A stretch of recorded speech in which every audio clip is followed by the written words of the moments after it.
డబ్బులు ఇచ్చేప్పుడు కానీ లేదా పేపర్ అడ్వర్టైజ్మెంట్ ఇవ్వకుండా కొన్నారా? పోనీ ఆనుకుని పోనీ ఏమన్నా నంబర్లు మార్చేసారంటకి చంద్రబాబు నాయుడు ప్రభుత్వం ఇచ్చినటువంటి అగ్రిగోల్డ్ ఆస్తులకి ఏమన్నా సరిహద్దులు చేస్తుందా? అసలు సంబంధం లేదు. అగ్రిగోల్డ్ ఆస్తులకి జోగి రమేష్ గారు వాళ్ళు కొనుక్కున్న ఆస్తికి అసలు సంబంధమే లేదు కదా. లేని పరిస్థితుల్లో ఇవాళ సిఐడితో అదే ఆగస్టు 2వ తారీఖు ఒక కేసు కట్టించి, ఏసీబీతో ఒక కేసు కట్టించి, విచారణకు కూడా కనీసం పిలవకుండా ఏం జరిగింది, నువ్వేం చేశావు, నీ పాత్ర ఏంటనే విచారణ కూడా చేయకుండా జోగి రమేష్ గట్టిగా మాట్లాడాడు, గట్టిగా తిరగబడ్డాడు.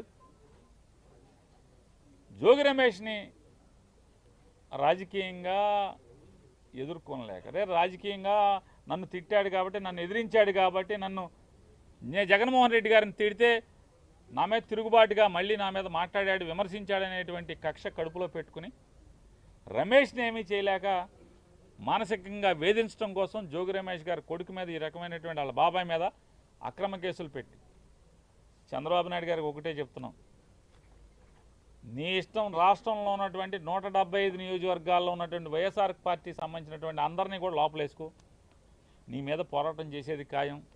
మేమంతా జైలుకి వెళ్ళటానికి సిద్ధంగానే ఉన్నాం.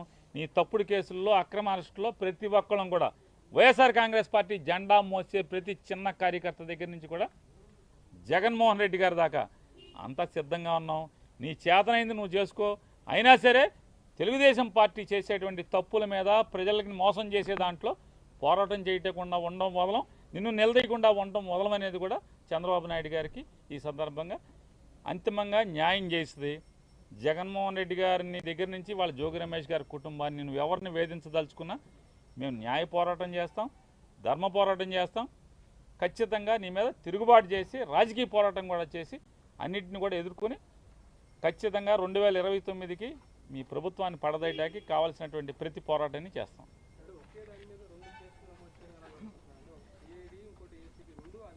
ఏమండి పద్ధతులు లేకుండా వినాయక్ గారు, పద్ధతులు ఉంటే అనుకోవచ్చు, ఇదేదో అడ్డగోలు కేసులు, తప్పుడు కేసులు, ఏదో రకంగా మానసికంగా వేధించాలి, తప్పుడు కేసులు పెట్టాలి, లోపలేద్దామనే నిర్ణయానికి వచ్చాక ఇక అసలు ఒక డిపార్ట్మెంట్ కట్టిందా, 2 ఇది కాకపోతే రేపు ఇంకో డిపార్ట్మెంట్తో ఇదే కేసు ఇంకోటితో కూడా కట్టిస్తారు, ఇంకో చోట కూడా కట్టిస్తారు. ఇక తప్పు అని చెప్పేవాడు లేడు. పేపర్లు టీవీలు, వాళ్ళ పేపర్లు టీవీలు బాజా కొడతా ఉంటాయి, వీళ్ళకి వంత పాడుతూ ఉంటాయి. ఇది కరెక్ట్ కేసు అంటారు. మామూలుగా ఇంతమందిని పొలం అమ్మిన వాళ్ళు ముద్దాయిగా లేరు. జోగి రమేష్కి పొలం అమ్మింది ఎవరు? పొలం అమ్మిన వాళ్ళు ముద్దాయిలుగా ఉన్నారా? వాళ్ళు ఎందుకు లేరు, ముద్దాయిలుగా రారు అంటే అయితే సాక్ష్యంగా తీసుకురావాలి, లేదా చంద్రబాబు నాయుడు గారు చుట్టాలన్న అవ్వాలి, రెండిట్లు ఏదో ఒకటి అవ్వాలి. వాళ్ళని బెదిరించి సాక్ష్యంగా అన్నా పెట్టాలి. వీళ్ళని అమ్మిన వాళ్ళు తింటో లేరు, కొనుక్కున్నోళ్ళు లేరు.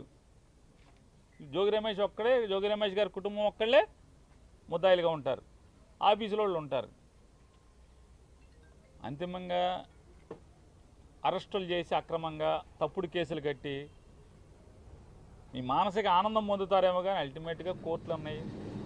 ఖచ్చితంగా కోర్టులో ఫైట్ చేయటం, న్యాయంగా మేము న్యాయాన్ని ఆశ్రయించి, న్యాయస్థానాలను ఆశ్రయించి గెలవటం ఖాయం.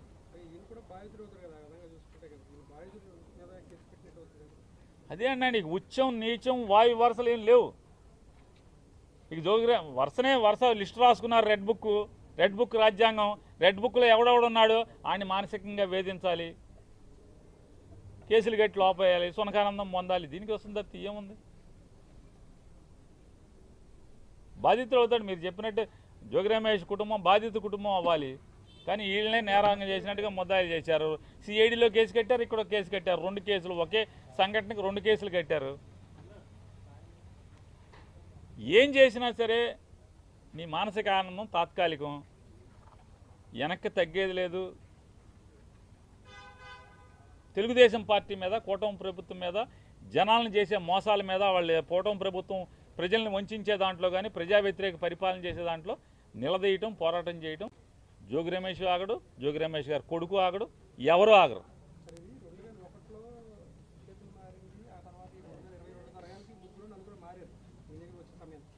అంటే అప్పట్లో దీనికి దానికంటే ముందు 14-19 కూడా ఉన్నది ఈ గవర్నమెంటే ఉంది అప్పుడు కూడా.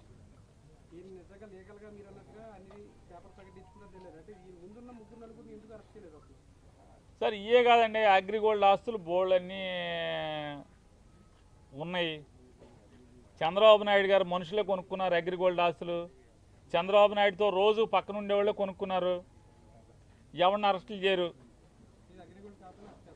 ఇది అగ్రిగోల్డ్ ఆస్తి కాదు, అగ్రిగోల్డ్ జీవోలో ఇచ్చిన సర్వే నంబరు కాదు. పోనీ గవర్నమెంట్ నిజంగానే ఆ నంబర్ తీసుకుని సర్వే చేస్తే ఈ భూమి అయితే పోనీ జగన్మోహన్ మన జోగి రమేష్ గారు వాళ్ళ కుటుంబాన్ని ఏదో వేధించవచ్చు. అది కాదు కదా. ఆ సర్వే నెంబర్ తీసుకొచ్చి ఫీల్డ్ సర్వే చేసినా కూడా ఆ భూమి ఇది కాదు. ఆ భూమి ఎక్కడ ఉంది, ఈ భూమి ఎక్కడ ఉంది. నిజంగానే జోగి రమేష్ గారి కుటుంబం తప్పు చేస్తే ఎవరైనా ఎందుకు వస్తారు? ఎవరైనా జోగి రమేష్ గారు మాత్రం బాధపడేదే ఉంటుంది. ఇక్కడ అక్రమ కేసు కాబట్టి ఎవరైనా సరే అంటే తండ్రిని ఏమీ చేయలేక పిల్లలను కూడా నువ్వు కక్ష సాధించడానికి కేసులో తప్పుడు కేసులు పెడుతున్నావు అనేది ఇక్కడ సమాజం బాధపడేది ఎవరైనా సరే. అంటే రాజకీయ కక్ష కోసం ఎంతకన్నా బరితెగించి వెళ్తారు వీళ్ళు. తండ్రిని ఏమీ చేయలేక కొడుకుని అన్యాయంగా అక్రమంగా ఇరికిస్తున్నారని చెప్పాను. ఇవాళ పొద్దున్న జోగి రమేష్ గారి భార్య మాట్లాడుతుంది, నీకు పిల్లలు ఉన్నారయ్యా, మనవడు ఉన్నాడు, కొడుకు ఉన్నాడు, ఇవన్నీ ఉసురు పోసుకుంటున్నారనే చెప్తుంది ఆవిడ. నిజంగా చేసి ఉంటే మమ్మల్ని లోపల ఏమని చెప్తున్నారు, ఉరేసుకుంటామని చెప్తున్నారు కదా రమేష్ గారు. నిజంగా ఇది తప్పే అయిన కనుక నిరూపిస్తే ఖచ్చితంగా మేము ఉండమని చెప్తున్నాడు ఆయన. ఈ పాపాలకు అంతం లేదు. ఖచ్చితంగా ఈ పాపాలని పటాపంచలు చేసేదానికి అందరం పోరాడతాం. చట్టరీత్యా లేదా మనీ ట్రాన్స్ఫర్ చేసి కొన్ని ఏమన్నా డబ్బులు అకౌంట్ ట్రాన్స్ఫర్ చేయకుండా కొన్నారా? డబ్బులు ఇచ్చేప్పుడు కానీ లేదా పేపర్ అడ్వర్టైజ్మెంట్ ఇవ్వకుండా కొన్నారా? పోనీ ఆనుకుని పోనీ ఏమన్నా నంబర్లు మార్చేసారంటకి చంద్రబాబు నాయుడు ప్రభుత్వం ఇచ్చినటువంటి అగ్రిగోల్డ్ ఆస్తులకి ఏమన్నా సరిహద్దులు చేస్తుందా? అసలు సంబంధం లేదు. అగ్రిగోల్డ్ ఆస్తులకి జోగి రమేష్ గారు వాళ్ళు కొనుక్కున్న ఆస్తికి అసలు సంబంధమే లేదు కదా. లేని పరిస్థితుల్లో ఇవాళ సిఐడితో అదే ఆగస్టు 2వ తారీఖు ఒక కేసు కట్టించి, ఏసీబీతో ఒక కేసు కట్టించి విచారణకు కూడా కనీసం పిలవకుండా ఏం జరిగింది, నువ్వేం చేశావు, నీ పాత్ర ఏంటనే విచారణ కూడా చేయకుండా జోగి రమేష్ గట్టిగా మాట్లాడాడు, గట్టిగా తిరగబడ్డాడు. జోగి రమేష్ని రాజకీయంగా ఎదుర్కొనలేక, రాజకీయంగా నన్ను తిట్టాడు కాబట్టి, నన్ను ఎదిరించాడు కాబట్టి, నేను జగన్మోహన్ రెడ్డి గారిని తిడితే నా మీద తిరుగుబాటుగా మళ్ళీ నా మీద మాట్లాడాడు, విమర్శించాడనేటువంటి కక్ష కడుపులో పెట్టుకుని రమేష్ని ఏమీ చేయలేక మానసికంగా వేధించడం కోసం జోగి రమేష్ గారి కొడుకు మీద ఈ రకమైనటువంటి వాళ్ళ బాబాయ్ మీద అక్రమ కేసులు పెట్టి